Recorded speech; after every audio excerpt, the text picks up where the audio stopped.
Na igreja, Atos 13, na igreja em que estava em Antioquia, havia alguns profetas e doutores. Havia o quê?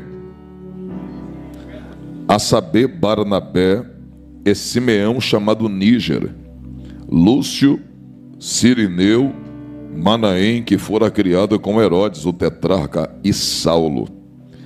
E servindo eles ao Senhor, jejuando, disse o Espírito Santo: apartai-me a Barnabé e a Saulo para a obra que vos tenho chamado.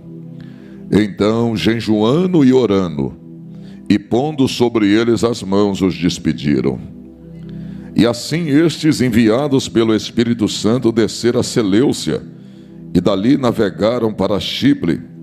E chegando-os a Salamina, anunciavam a palavra de Deus nas sinagogas dos judeus, e tinham também a João como cooperador. E havendo atravessado a ilha até Pafos, acharam um certo judeu mágico, falso profeta, chamado Bar Jesus, a qual estava com o procônsul Sérgio Paulo, varão prudente.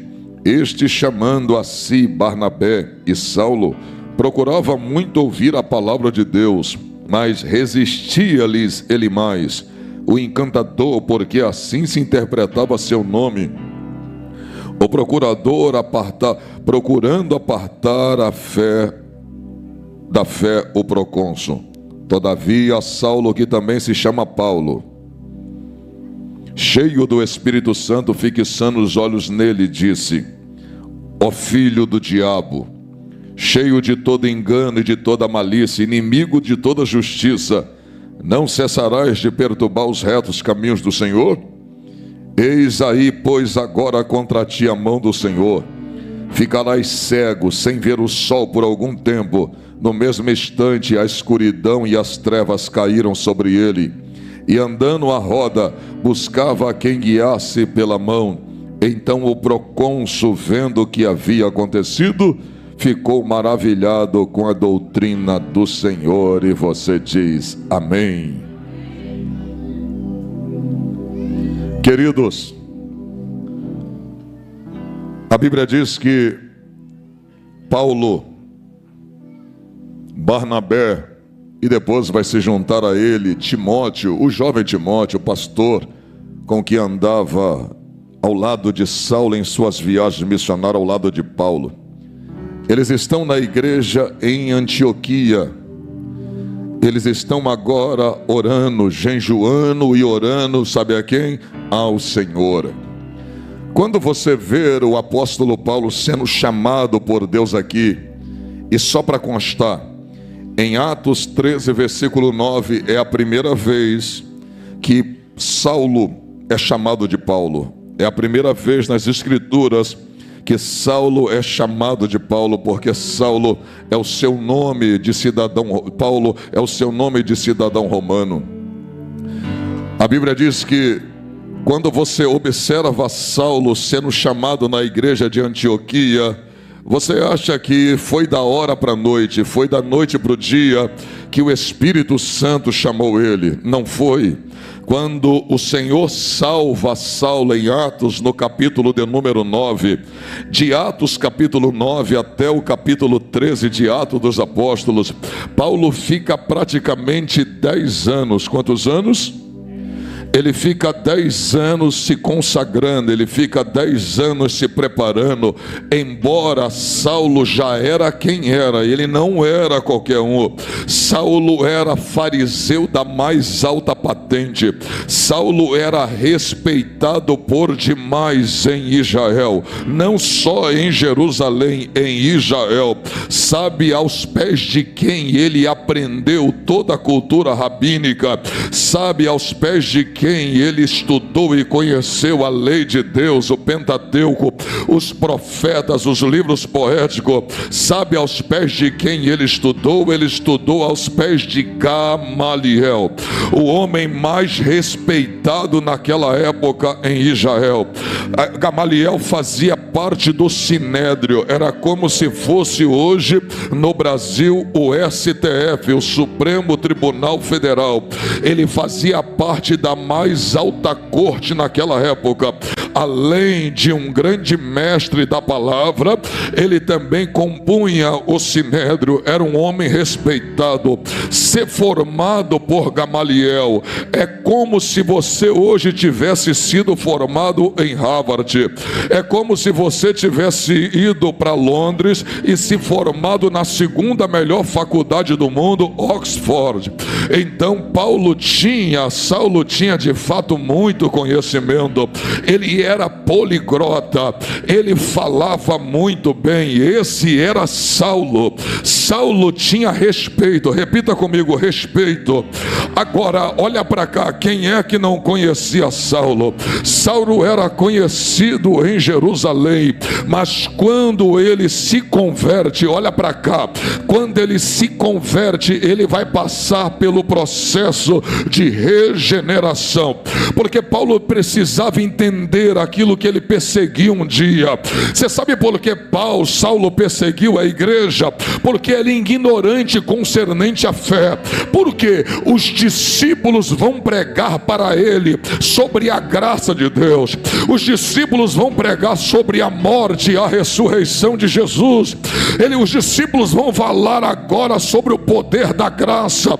E olha para cá, ele está perseguindo a igreja porque ele está ouvindo sobre algo que ele não conhece, é algo desconhecido para ele. É por isso que ele vai tratar os discípulos, a igreja de Jesus, como herege. Por isso que ele vai perseguir a igreja. E é interessante que você também aprende com o seu erro. Repita comigo, aprendendo com o erro. Você aprende com a palavra, você aprende com os sábios, você aprende com Deus, mas o erro por si também, ele pode se tornar um professor, se você tirar proveito daquilo que fez você tropeçar. É interessante que Paulo perseguiu a igreja por pura ignorância, porque ele está ouvindo de algo que ele não conhecia. Que graça é essa? Que coisa é essa que eu não preciso mais sacrificar?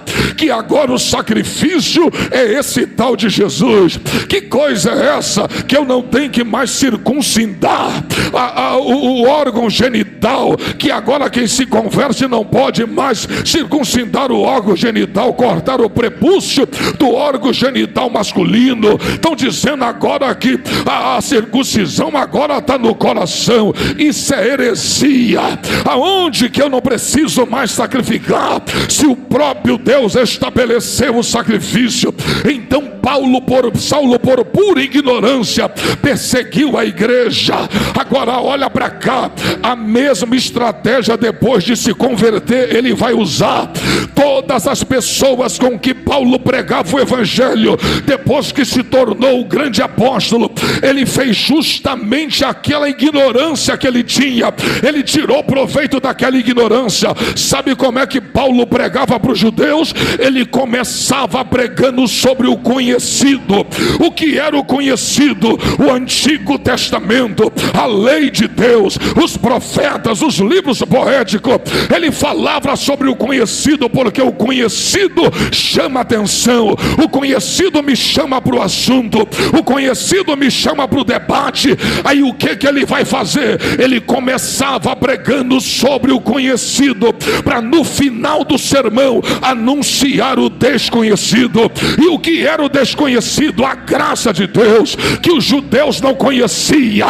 Essa graça que fez com que ele se tornasse ignorante até um determinado momento. Mas a graça entrou na vida de Saulo quando ele estava indo a caminho de Damasco para perseguir a igreja. A Bíblia diz que o grandão da Galileia desceu num clarão muito forte e gritou: Saulo, Saulo. E ele disse: quem é que fala comigo? Eu sou Jesus a quem você tem perseguido. E naquela hora Saulo, ele vai ficar cego.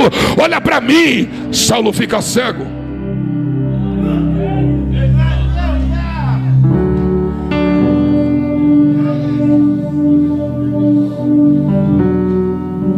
Deus vai falar para a igreja cuidar dele.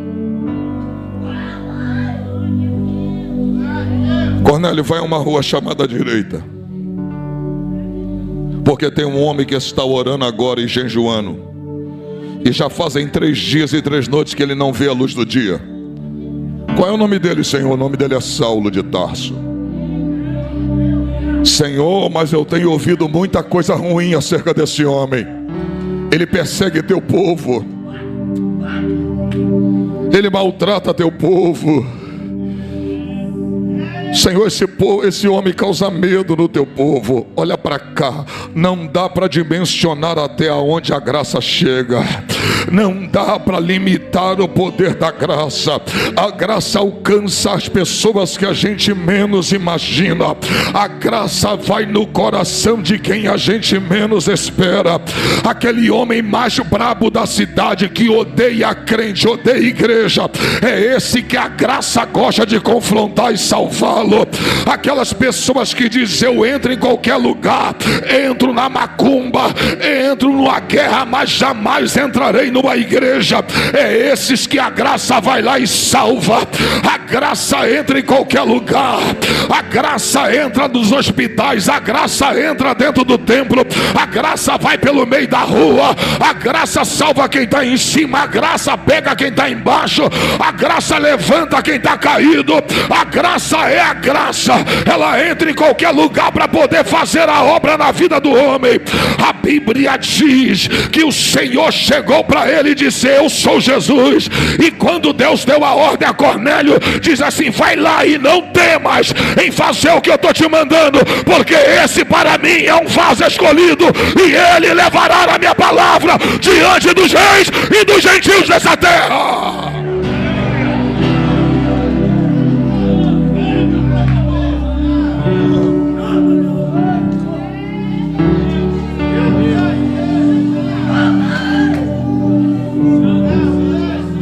Olha para mim, naquela época, Saulo era o bambambam dos teólogos, era um dos homens mais respeitados que tinha. Me perdoa, eu posso falar porque pastor Flamário é um homem de muita visão, mas mesmo Saulo sendo quem era, a igreja não entregou o púlpito para ele pregar, não.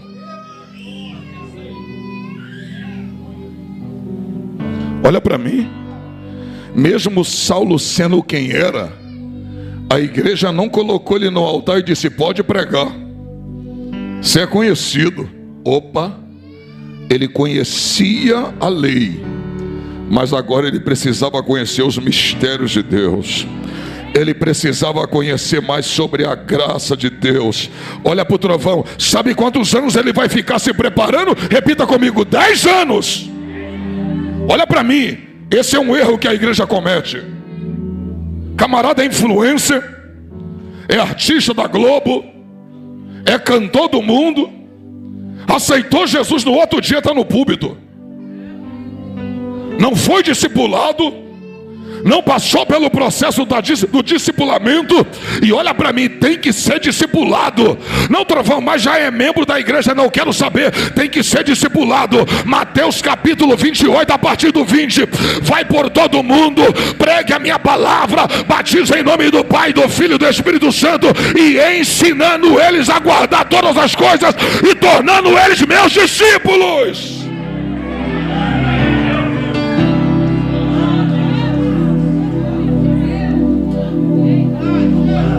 Me perdoa, vai ficar chateado comigo não? Sabe qual é o maior erro da igreja hoje? A maioria das pessoas, quando aceitam Jesus, boa parte da igreja ensina essas pessoas a ser membro da igreja, mas não ensinam elas a ser discípulos de Jesus. E quando você só tem membro, mas não tem discípulo, o discípulo tem compromisso com a igreja, mas não tem nenhum compromisso com o Deus da igreja. Agora, quando ele tem compromisso com o Deus da igreja, ele vai ter compromisso com a igreja. Você não pegou? Porque quem ama o Pai ama a casa do Pai. Oh glória, quem ama o Pai ama seus irmãos também. Não, você não pegou, por isso não deu glória. Eita glória, olha para cá. Quando você nasceu, você era pequenininho, você já tinha seu irmão. Quem é que ensinou você a amar seu irmão? Seu pai. Oh glória, seus pais que te ensinaram. Isso aqui é seu irmãozinho. Oh glória, dá um carinho nele, dá. Segura ele, abraça seu irmão. É os seus pais que te ensinam você a amar. Não podem inverter a ordem. Não adianta amar a casa. Olha para cá, dá glória só se tu pegar. O filho pródigo, quando saiu, ele disse: dai-me a minha parte, que eu quero ir embora. Quando ele saiu de casa, mas quando ele perdeu tudo, o texto diz assim, ó: e tendo ele caído em si, disse: voltarei para o meu pai, e dir-lhe-ei: pai, pequei contra o céu e contra ti. Olha para cá, ele não disse vou voltar para casa, ele disse eu vou voltar para o pai, porque quem valoriza a casa desvaloriza o pai, mas quem valoriza o pai valoriza a casa do pai.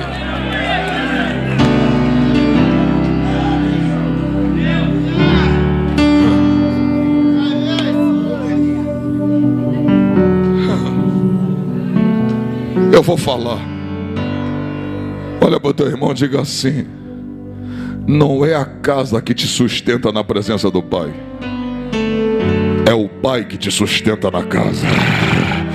Oh glória, tô sentindo a presença de quem me trouxe.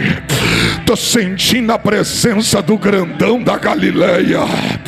Vai abrir a boca para dar glória ou vai ficar de boca fechada me olhando? Eita glória, eu vou falar da glória só se tu pegar. Não, trovão, aceitei Jesus, mas eu sou advogado. Aceitei Jesus, mas eu sou empresário importante da cidade. Você é? Lá fora, nos tribunais você é importante, mas aqui dentro você precisa ser discipulado. Aqui dentro você precisa passar pelo processo da regeneração. Oh glória, altar é coisa séria.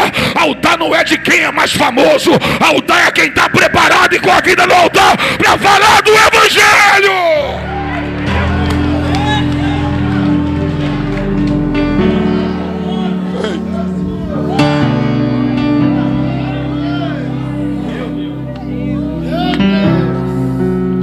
Aleluia. Ele passou 10 anos se preparando. Não pegou?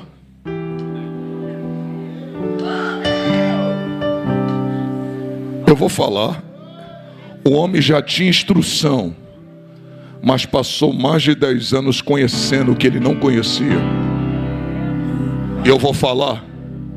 Deus gosta de investir em quem já tem uma base. Vai pensando, fica só nessa ideia. Deus capacita os incapacitados. Eu creio que Deus faz isso, mas Deus não investe em qualquer um. Que isso, trovão? Olha para mim. Se tu não lê, não estuda, não se consagra, Deus vai te chamar para quê?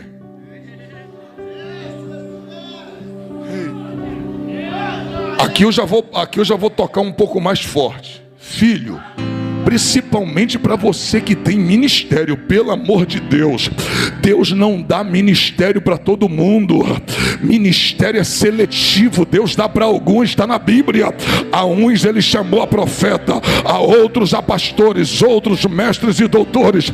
Se Deus te entregou o ministério, valoriza o ministério que Deus te deu, porque você não foi apenas salvo, você foi separado para uma chamada específica. Eita glória. Agora eu vou falar, peraí Jesus, olha para cá. O Cornélio já sabia que Saulo era um vaso escolhido, mas mesmo sendo escolhido, mesmo tendo a promessa de levar a palavra diante dos reis e dos gentios, ele se preparou para esse momento, ele se preparou para essa hora. Eu vou falar, já ouviu da boca do profeta onde Deus vai te levar, não já? Já falou através da boca do profeta, Deus já fez você sonhar aonde ele vai te colocar um dia, não já? Você sabe a promessa que tem sobre você, agora se prepara.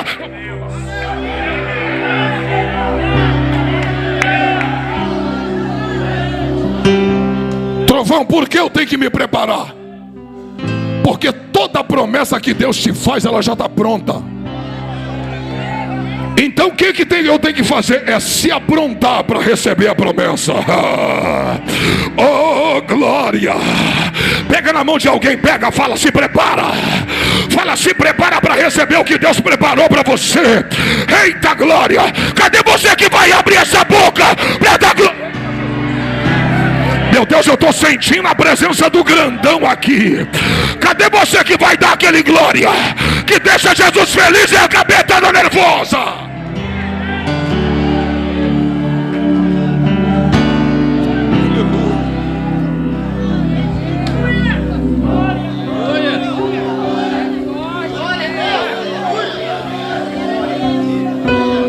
Não, trovão, tem a promessa que Deus falou que eu vou ser um grande empresário. E você faz o que para ser isso?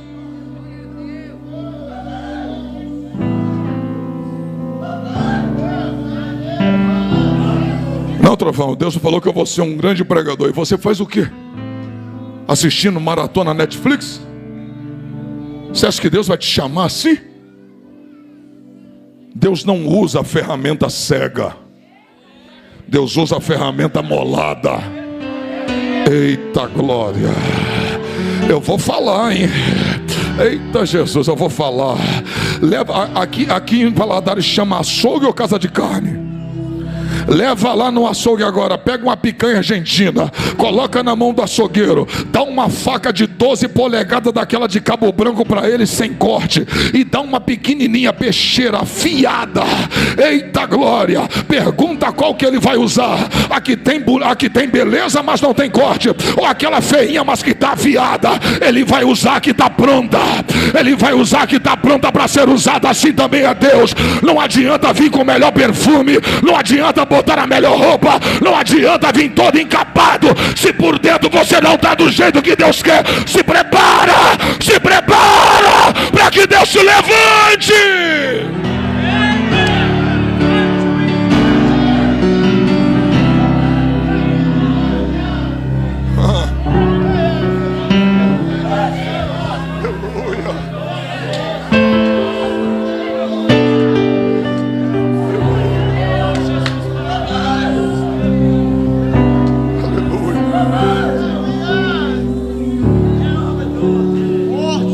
Se tu não der glória, solta o microfone agora. O homem mais usado depois de Jesus foi Paulo. Ele passou 10 anos ouvindo alguém pregar para ele, para depois começar a pregar para alguém.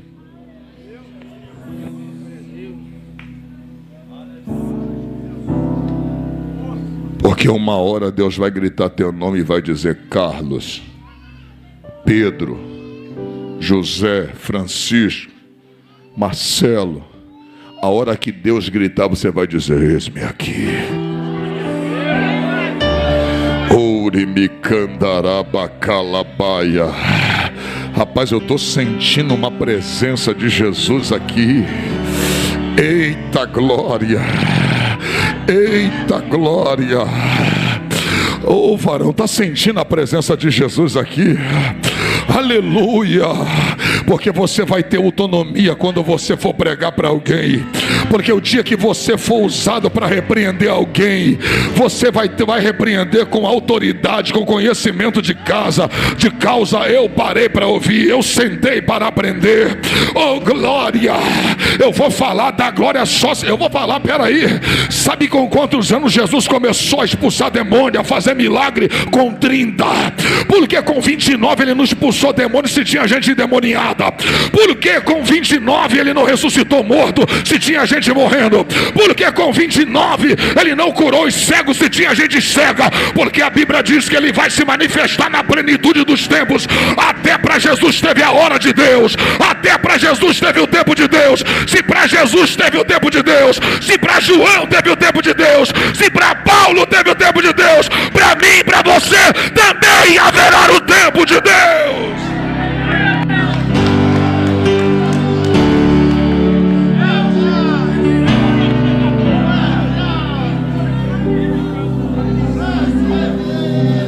É o tempo de Deus na minha vida, é o tempo de Deus nos meus milagres. Ao tempo de Deus para o milagre, o tempo de Deus vai se cumprir. É o tempo de Deus nas minhas promessas, é o tempo de Deus na minha cura, o tempo de Deus para me exaltar, o tempo de Deus posso esperar.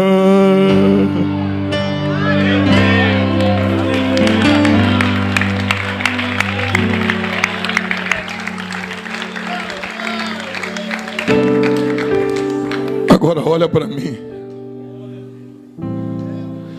Olha o tipo de gente que estava jejuando e orando na igreja de Antioquia. Profetas, mestres e doutores. E no meio dos mestres, Barnabé e Saulo. Olha para mim. Dava gosto de ouvir os profetas. Porque quem busca recebe inspiração. Quem busca fala inspirado. Quem busca a mente fecunda.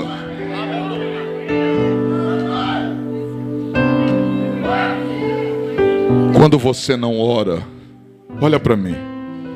Eu posso até orar e não pregar, mas eu não posso pregar sem orar.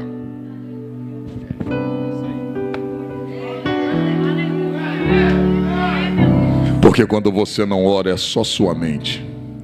Quando você ora é a mente de Deus em a sua mente agindo. Eita glória, olha o nível dos mestres. Mestres que oravam e jejuavam. Não importa como o mestre pregava. Se ele fosse devagar, ele não poderia ser um trovão que prega desse jeito. Mas ele pregava devagarinho, mas era cheio do Espírito Santo. Eita glória. E os profetas, olha para mim. E o profeta daquela época estava jejuando e... Então o profeta profetizava, falava em nome de Deus, não precisava ir no Google, não precisava ligar Bluetooth, ele falava inspirado por Deus. Profeta tem que jejuar, mestre tem que jejuar.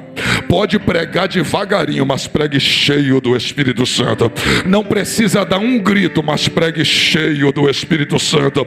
Você lembra do Billy Graham? Não dava um grito, pregava como se fosse conversando, mas era cheio do Espírito Santo. Na hora do apelo, centenas e milhares de pessoas vinham à frente entregar a vida para Jesus. É ser cheio do Espírito Santo. Eu vou falar agora, olha para cá. No meio de homens cheios do Espírito Santo, na igreja de Antioquia tinha pelo menos 4 que oravam e jejuavam.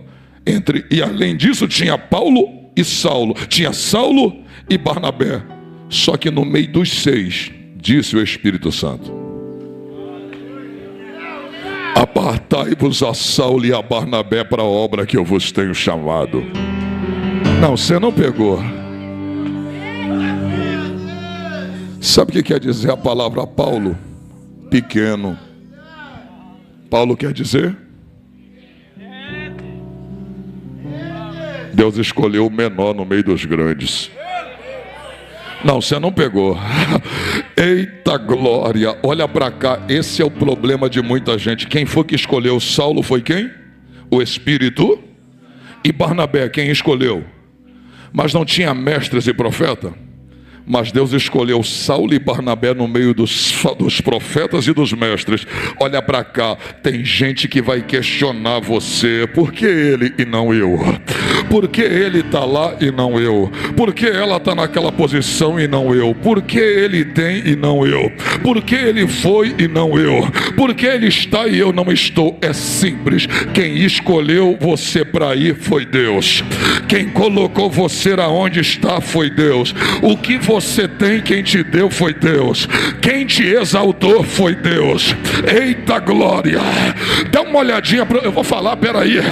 Dá uma olhadinha pro teu irmão, diga assim: nem todo mundo vai aceitar a escolha de Deus. Se tu não pegar isso aqui, eu vou soltar o microfone agora. Tenho 4 minutos. Olha para mim. Quando Deus deixou Israel escolher um rei, quem Israel escolheu? Repita: Saul. A Bíblia diz que da cintura para cima tinha alguém mais bonito do que Saul? Tinha alguém mais forte do que Saul? Alguém que lutava mais do que Saul? Então Saul era o preferido.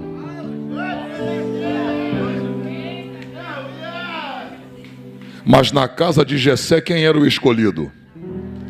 Quem escolheu Davi? Quem preferiu Saul? Então aprenda, Saul era o preferido, Davi era o escolhido. Olha para cá, quem é que tem preferência? O povo. Quem é que faz escolha?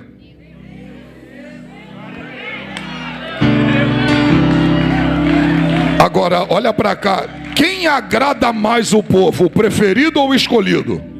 O preferido. Nem todo escolhido vai agradar o povo, porque o povo tem suas preferências. Só que quando o preferido estava no trono, Golias estava de pé.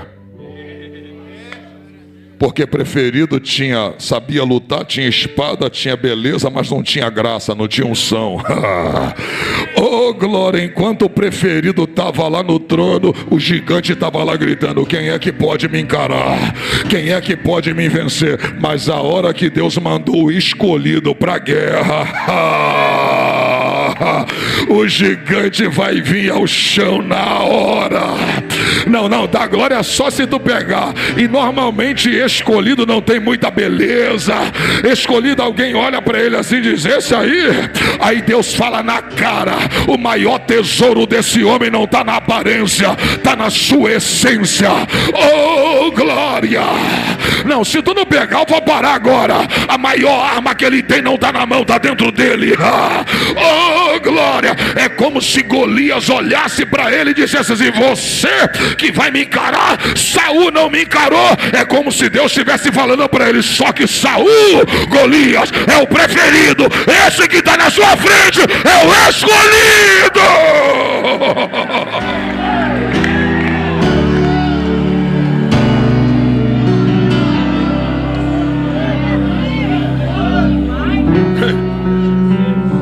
Vou parar nessa introdução.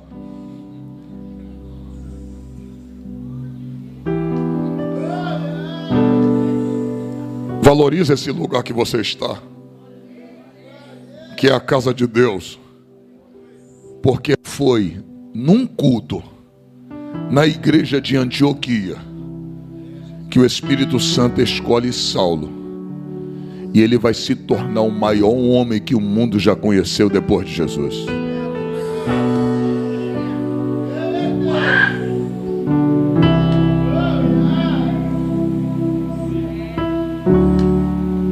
Ei,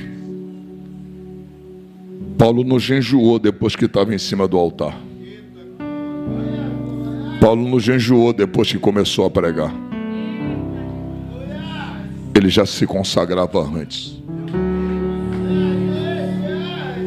Está deixando para fazer quando o cargo chegar? Está deixando para ser quando o diploma vir? Está deixando para ser quando as coisas vierem às suas mãos?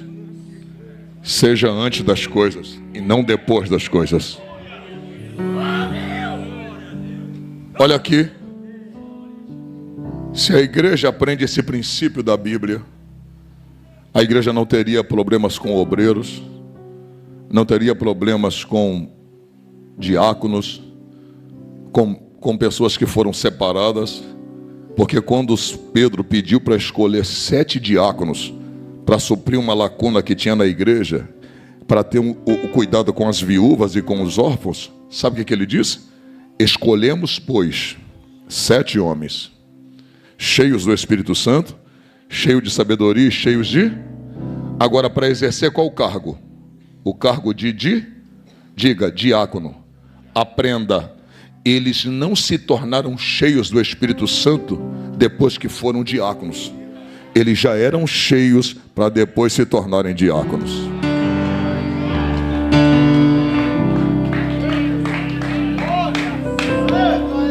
Então você não pode ser depois que você se tornar.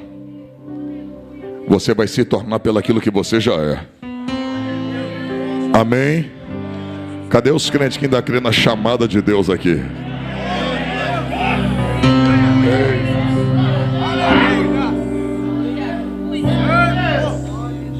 olha para mim, e aqui eu encerro. Independente de quem você seja, e aqui eu quero estimular você a isso. Sabe qual é o seu grande problema talvez? É que você talvez não se prepara porque você acha que Deus só vai te usar ali.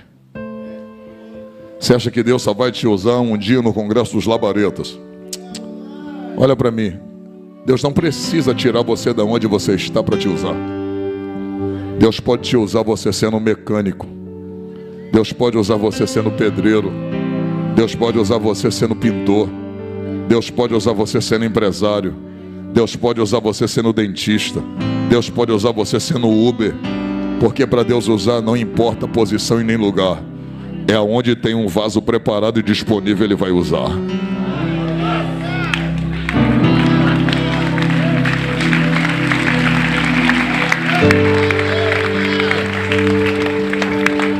E aqui eu encerro. Talvez você não vai ser o profeta da nação, mas quem sabe você vai ser o profeta da sua casa. Quem sabe sua família será norteada, direcionada pelo que Deus vai falar através da sua vida. Quem sabe Deus vai usar você para ganhar toda a sua casa. Quem sabe você vai ser o pregador daquela rua. Quem sabe você vai ser o instrumento daquele bairro. Quem sabe você vai ser o instrumento de Deus daquela empresa. Quem sabe a sua história vai ser gravada num lugar, num ato. Oh glória, é só você estar disponível para Deus. E olha para mim, você como cristão, independente se você tem cargo, independente de quem você é, você tem que experimentar o que é ser cheio da presença do Espírito Santo. Você tem que procurar sair de casa e falar: Senhor, eu vou para lá, me enche da presença do teu Espírito, e eu quero viver nessa dimensão. Eu quero viver numa dimensão cheio da presença do teu Espírito. Ah, trovão, mas como eu vou orar? E olha para cá, o problema é que você parece que precisa de motivos para orar. Ore com motivos e ore sem motivos. Ore com vontade e ore sem vontade. Ore a tempo e fora de tempo. Não importa, você vai orar. Trovão, mas é tão difícil aqueles primeiros 5 minutos. Rompa essas barreiras espirituais. Comece com 2 minutos. Daqui a pouco vai para 5. Daqui a pouco vai para 10. Daqui a pouco vai para 15. Quando você vai ver, você vai entrar numa dimensão espiritual tão forte que o tempo já não faz mais parte da sua oração, não faz mais parte do seu momento de devocional. Deus te levará numa dimensão tão extraordinária que o joelho já não dói mais, Satanás já não perturba mais. É você e Deus e mais ninguém.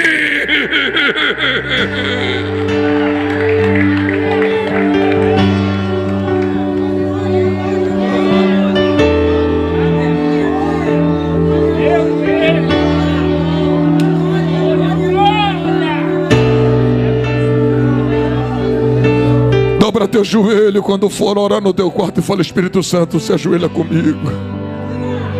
Fica comigo aqui enquanto eu clamo.